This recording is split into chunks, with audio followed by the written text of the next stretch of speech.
What happens when a hardened man meets a family on the edge of death? The rancher had buried his past in silence until a widow collapsed near his gate, her twins clinging to life.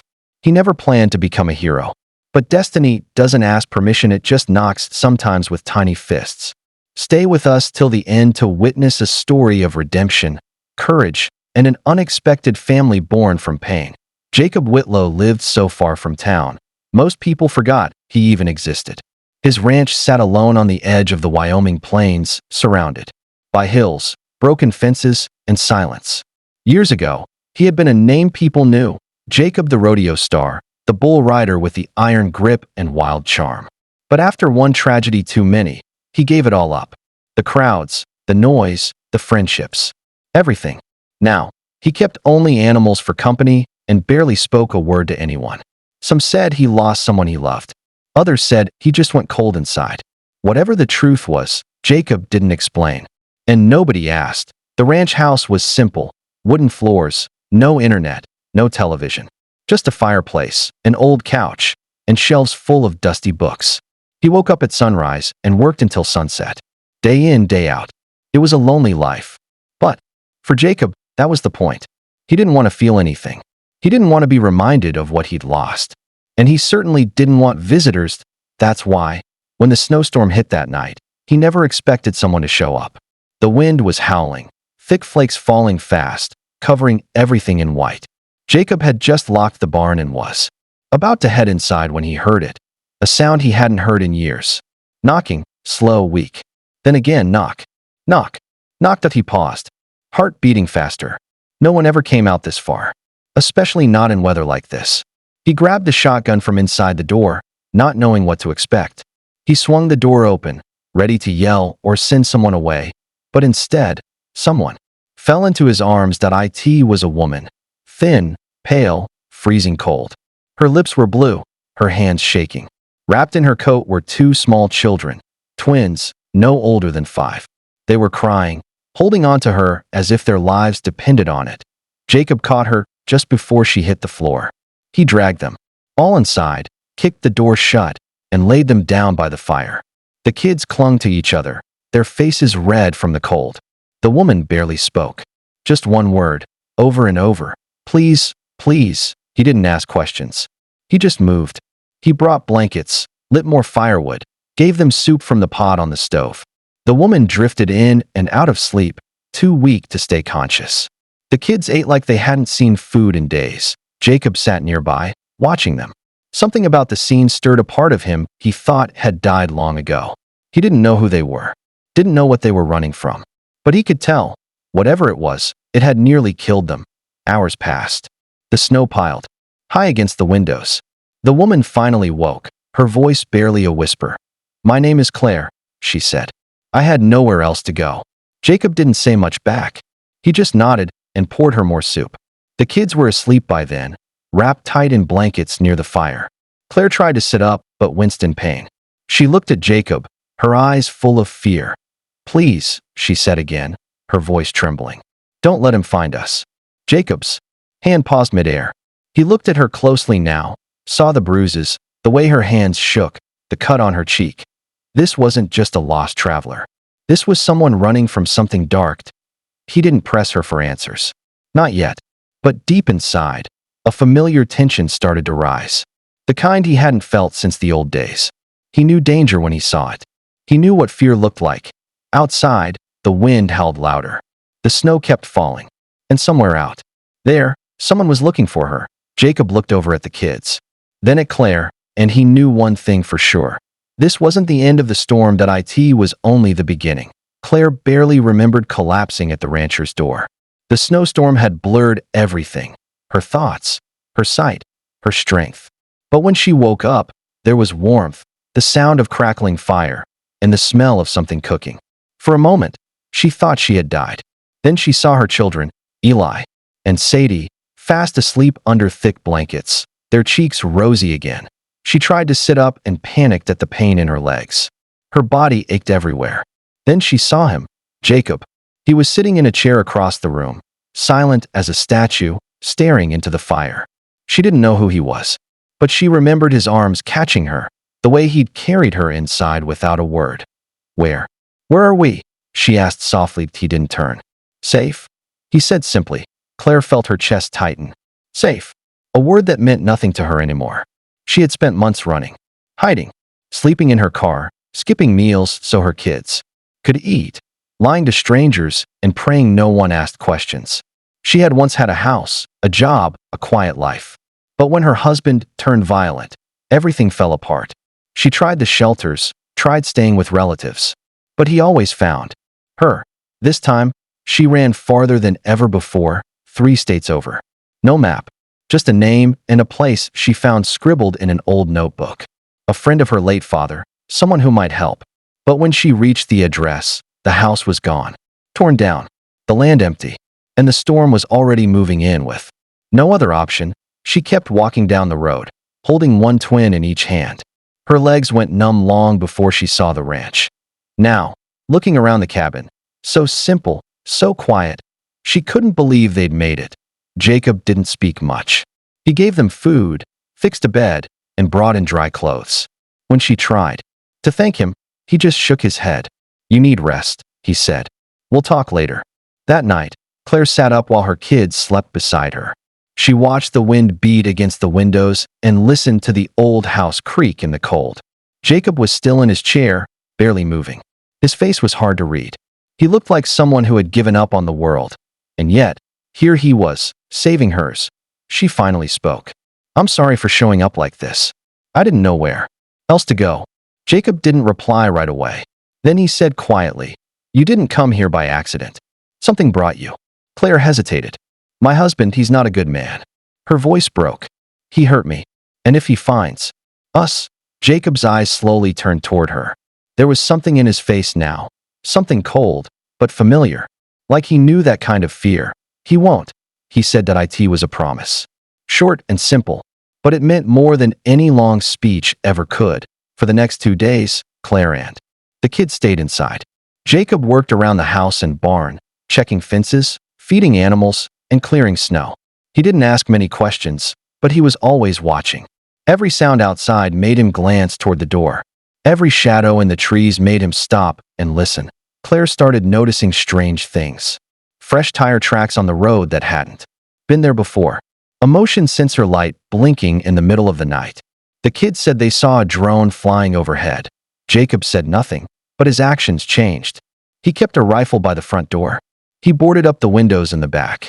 He even moved a bedroll into the living room, sleeping where he could keep an eye on them. Claire felt guilt rise in her chest. She didn't mean to bring trouble to his doorstep, but she was also too tired to run any more. One evening, after the kids fell asleep, she walked over to him. Her voice was quiet. Why are you helping us? Jacob didn't answer right away. He looked at the fire for a long time before saying, Because someone once helped me, when I didn't deserve it. Claire wanted to ask more. What happened? Who helped him? But she could see in his eyes. He wasn't ready to tell that story. Suddenly, a loud thump came from the front gate. Metal hitting metal. Jacob stood up, instantly, grabbed the rifle, and moved to the window. Claire's heart dropped. Is it him? She whispered. Jacob didn't answer. His eyes narrowed. Outside, just beyond the fence line, headlights flashed once and then disappeared into the darkness. The storm was over. But something worse had just arrived. The headlights vanished, but Jacob didn't move from the window. He stood completely still, watching the fence line as the snow crunched under his boots.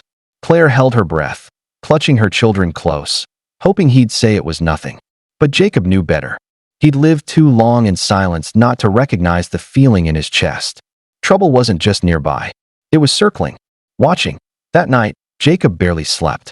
He sat in the dark, rifle in hand, while the fire burned low.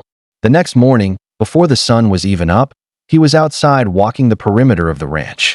His land stretched far, but his eyes caught the details. Fresh tire marks where no one should have been. A broken branch near the gate. And something worse. A cigarette, but still warm near the barn that he hadn't smoked in years. And no one else had been out here. Until now. Claire knew something was wrong. Jacob had become even quieter than before. He didn't explain much, but he started doing small things that made her nervous. He checked the locks 3 times every night. He stacked crates behind the doors. He added new bolts to the windows. And then, one afternoon, he handed her a shotgun. Claire stared at it like it was a snake. I don't even know how to use this. Jacob gave a short nod. You're going to learn. Out in the yard, while the twins played nearby, Jacob taught her. His voice was calm and clear, and his hands steady. Claire followed his lead, trying to push past her fear. She didn't want to be the kind of woman who needed saving. Not anymore. Why are you doing this? She asked quietly between shots that he didn't answer for a long time.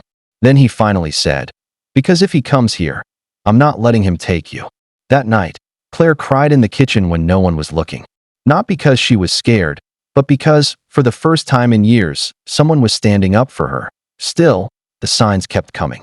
A drone buzzed low over the house one morning, then disappeared behind the trees. The power flickered off for no reason one night. The mailbox was ripped open, even though no one delivered mail out here. And then, one evening, Jacob found a note. Nailed to the barn door. 4 words, scratched in red marker. She belongs to me. Claire's face went white when she read it. She backed away from the barn, holding her children tightly. Jacob took the note, crumpled it, and tossed it into the fire, but he didn't speak a word. Later, as the sky turned orange with sunset, Jacob stood by the fence, scanning the tree line with a pair of old binoculars. He didn't say what he was looking for, but his hands were clenched, his jaw locked tight. Inside, Claire packed a small bag, just in case. Not because she wanted to run, but because she was a mother, and mothers always have to be ready. The twins started to notice the tension. They asked why the windows were covered, why Jacob slept near the door with a gun by his side. Claire told them they were playing a game.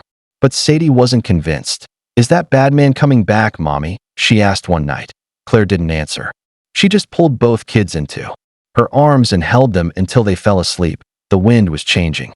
The quiet peace they had found was slipping away. Jacob knew it. Claire felt it. Even the animals on the ranch seemed restless. Then, 3 days later, the phone rang. The landline hadn't rung in years. Jacob almost didn't answer it. But something told him to pick it up. There was no voice. Just static. Then, a whisper. Cold and sharp. I know where she is. The line went dead. Jacob stood frozen, the phone still in his hand. Across the room, Claire was standing in the doorway, her face pale. Who was it? She asked. Jacob didn't look at her. He was already loading his rifle. Get the kids inside, he said. Lock the door. Because this time, the man wasn't just watching. He was coming. The ranch was quiet, too quiet. Even the wind had gone still, as if it knew what was coming. Jacob moved through the house like a shadow, checking every lock, every corner, every window. He had boarded up the back door and placed an extra rifle near the fireplace. His eyes were sharp, his steps slow and careful. Claire stayed in the bedroom with the twins. She sat on the floor, holding them close, trying to stay calm. But her hands wouldn't stop shaking. She kept her ear to the door, listening for any sound from outside. Every creak, every rustle of wind made her flinch. Jacob had said it clearly, he's coming. And when Jacob spoke like that, you didn't argue. You listened. The sky outside was dark, no stars, no moon. Only thick black clouds, hiding everything. Jacob stood near the front door, staring out the window, waiting. He didn't speak. He didn't blink. He was a man with nothing to lose, but this time, he did have something to protect. Then, just past midnight, it began. A faint sound in the distance. Tires crunching over gravel. A low engine humming in the dark. Jacob turned his head slightly. His hands tightened around the rifle. Claire felt her heart stop. She knew that sound. She had heard it so many times before. That engine. That car. It was him. Headlights cut through the darkness, moving slow along the long dirt path leading to the ranch. The truck stopped near the fence. Silence. Then a door slammed shut.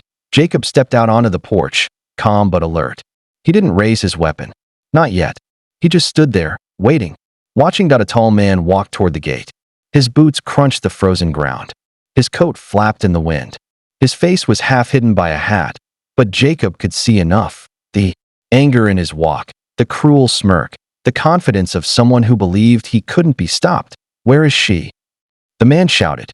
Claire, I know you're here. Jacob didn't move. Turn around, he said firmly. Go back the way you came. The man laughed. You think I'm scared of you, old man? She's mine. And I'm taking her, and those brats, back with me. Inside, Claire gasped. She covered the twins' ears. Eli whispered, "Is that Daddy?" She didn't answer. She couldn't. Jacob stepped off the porch. "You don't belong here," he said. His voice was low, steady. "You come any closer, you won't be walking away." The man pulled something from his coat. The metal caught the light. A gun. Jacob didn't wait. He raised his rifle and fired. The shot echoed through the hills, sharp and fast. The man stumbled back, falling behind the truck. There was shouting, the screech of tires, and another shot, this time from the man. It hit the side of the house, shattering glass. Claire screamed. The twins cried. She pulled them under the bed, whispering for them to stay still. Outside, Jacob moved like a ghost, silent, fast, careful. He stayed low, circling the side of the house. He knew this land, every inch of it. The other man didn't. That was Jacob's advantage. Another shot rang out, then silenced. That a few tense minutes passed. Claire couldn't breathe. Then, a loud crash. The back door broke open. Footsteps. Heavy. Angry. Claire's heart pounded. She clutched the shotgun Jacob had left her. She didn't want to use it, but she would if she had to. The man's voice echoed down the hallway. "Claire, you think he can save you? No one can." His steps grew closer. Then, bang, another shot. Silence. Claire held her breath. Everything went still again. Then Jacob appeared at the bedroom door. His face was covered in dirt and sweat, but his eyes were steady. He nodded. "It's over," he said. Claire ran to him, the shotgun falling from her hands. The twins followed, holding onto Jacob's legs like he was their father. They didn't need details. They didn't need to ask what happened. All they knew was Jacob had kept his promise, but outside, in the distance, more lights appeared on the road. The sheriff had been called. And with him would come questions, decisions, and the next chapter of a life that none of them expected, because sometimes, even after you survive the storm, the real test is what comes after. The flashing red and blue lights lit up the night sky, casting long shadows across the snow-covered ranch. Sheriff vehicles rolled in one after another, their tires crunching the frozen dirt. Jacob stood quietly on the porch, his rifle resting against the wall behind him. Claire sat inside, holding the twins close, her eyes swollen from tears and exhaustion. It was over, or at least, that's what she kept telling herself. But part of her still didn't believe it. The sheriff, a stern man named Wallace, spoke to Jacob for a long time. He asked questions, walked the property, took photos. When he finally turned back to Jacob, his voice was calm but clear. "Self-defense," he said. "He was armed, he was trespassing, and you had every right to protect your home and the people inside it." Jacob just nodded. He didn't ask for details. He didn't want to hear them, but Wallace wasn't done. "You know, this kind of thing? It makes the news." Jacob's eyes narrowed. "Not interested." Wallace smirked slightly and tipped his hat. "Didn't think so." As the lawman packed up and left, quiet slowly returned to the land. But something had changed. The silence didn't feel so heavy anymore. For the first time in years, Jacob didn't feel hollow. There was still tension, still fear, still the weight of what had just happened. But there was something else too. Something new. The next few days passed like a strange dream. Claire and the twins stayed in the house. Jacob moved between rooms, fixing broken windows, replacing doors, patching up the damage. He didn't say much. He just worked. Claire helped where she could, and the twins followed Jacob everywhere, always nearby, always watching. One morning, Sadie brought him a drawing, crayons on scrap paper. It showed a house, a big man with a beard, and two little kids holding his hands. "That's you," she said with a shy smile. "You're our cowboy now." Jacob didn't know what to say. He just stared at the drawing, something tightening in his chest. The next evening, Claire stepped out onto the porch while Jacob was mending a fence. The sunset painted the sky in soft oranges and pinks. She stood beside him in silence for a while before speaking. "You could have walked away," she said softly. "You didn't have to get involved." Jacob kept working. "I tried walking away from everything. It didn't work." Claire looked at him. "Do you regret helping us?" He paused, wiped his hands on a rag, and looked her in the eyes. "No. I regret all the years I let myself believe I didn't have anything left to give." Tears filled Claire's eyes, but this time they weren't from fear or sadness. They were from something warmer, something closer to hope. Soon, the days turned peaceful again. Jacob taught Eli how to ride the horse, slow and steady. He showed Sadie how to feed the chickens. Claire cooked meals in the kitchen, humming softly while the kids played by the fireplace. The ranch, once cold and forgotten, started to feel like a real home. Jacob even cleared out a spare room, made it into a proper bedroom for the twins. He found an old rocking chair in the attic, dusted it off, and placed it by the window.